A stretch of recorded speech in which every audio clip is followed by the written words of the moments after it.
Assalamualaikum warahmatullahi wabarakatuh. Shalom, Om Swastiastu, Namo Buddhaya, Salam Kebajikan. Yang terhormat, Ibu dosen kita, Ibu Yulia Hanoselina SIPMAP, selaku dosen pengampu mata kuliah Teori Sosial, dan teman-teman sekalian. Perkenalkan, nama saya Febiana Nuraini dengan NIM 25042020.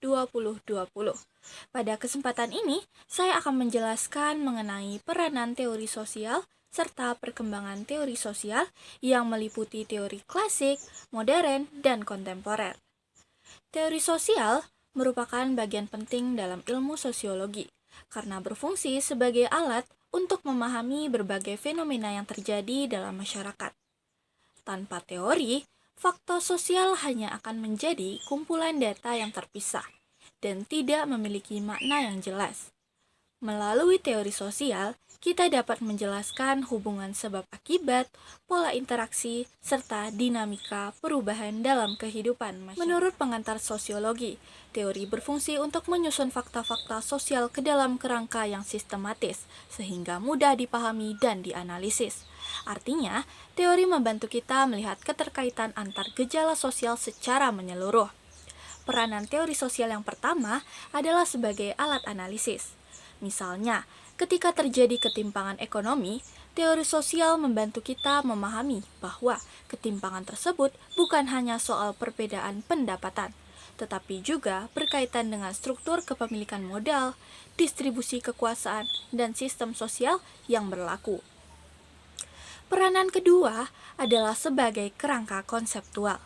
Teori sosial menyediakan konsep-konsep seperti struktur sosial, konflik sosial, solidaritas, stratifikasi, dan perubahan sosial. Konsep-konsep ini menjadi dasar dalam memahami realitas masyarakat. Peranan ketiga adalah sebagai pedoman penelitian. Dalam penelitian sosial, teori digunakan untuk merumuskan masalah, menyusun hipotesis, serta menganalisis data agar penelitian memiliki dasar ilmiah yang kuat. Peranan keempat adalah sebagai alat kritik sosial.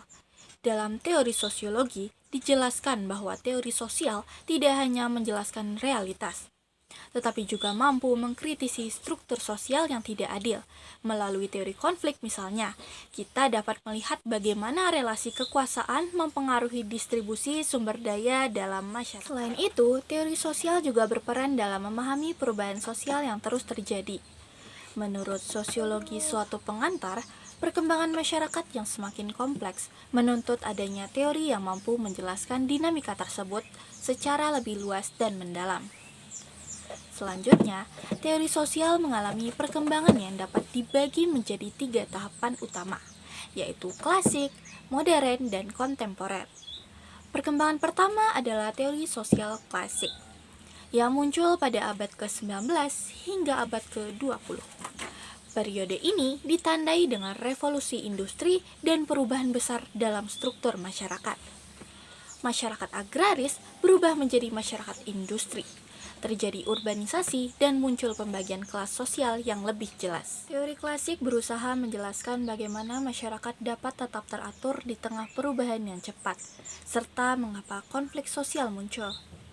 Tokoh-tokohnya seperti Auguste Comte menekankan pentingnya metode ilmiah dalam mempelajari masyarakat.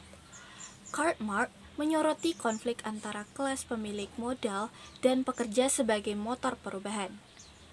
Emil Durkheim menekankan pentingnya solidaritas sosial untuk menjaga keteraturan. Max Weber menjelaskan bahwa tindakan sosial memiliki makna subjektif yang harus dipahami. Ciri utama teori klasik adalah fokus pada struktur sosial secara makro dan berupaya membangun sosiologi sebagai ilmu yang Perkembangan kedua adalah teori sosial modern yang berkembang pada pertengahan abad ke-20. Pada tahap ini, teori sosial menjadi lebih sistematis dan didukung oleh penelitian empiris. Pendekatan modern tidak hanya melihat struktur sosial, tetapi juga memperhatikan interaksi individu dalam masyarakat. Fungsionalisme struktural memandang masyarakat sebagai sistem yang terdiri dari bagian-bagian yang saling berfungsi, menjaga keseimbangan. Interaksionalisme simbolik menekankan pentingnya makna dalam interaksi sosial sehari-hari. Teori konflik modern memperluas analisis Marx dengan melihat konflik tidak hanya dalam bidang ekonomi, tetapi juga politik dan kekuasaan. Teori modern menunjukkan bahwa masyarakat adalah sistem yang kompleks dan saling terhubung antara struktur dan tindakan individu.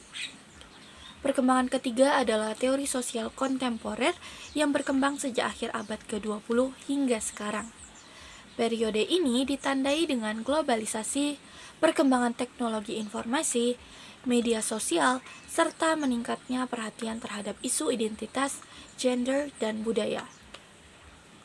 Teori kontemporer bersifat lebih kritis dan reflektif.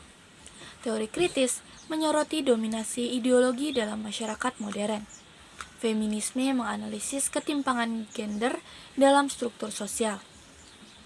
Pendekatan postmodern mengkritik klaim kebenaran tunggal dan menekankan keberagaman perspektif. Selain itu, teori globalisasi menjelaskan keterhubungan masyarakat dunia akibat perkembangan ekonomi dan teknologi. Jika dibandingkan, teori klasik berfokus pada fondasi dan struktur besar masyarakat. Teori modern menyempurnakan pendekatan dengan metode ilmiah dan analisis mikro. Sedangkan teori kontemporer lebih menekankan kompleksitas identitas dan kritik terhadap modernitas. Dari keseluruhan pembahasan dapat kita simpulkan bahwa teori sosial memiliki peranan yang sangat penting dalam memahami kehidupan masyarakat. Perkembangannya menunjukkan bahwa teori sosial selalu beradaptasi dengan perubahan zaman. Dengan memahami teori sosial, kita dapat melihat realitas sosial secara lebih kritis, sistematis, dan mendalam. Demikian pemaparan materi yang dapat saya sampaikan. Terima kasih atas perhatiannya. Wassalamualaikum warahmatullahi wabarakatuh.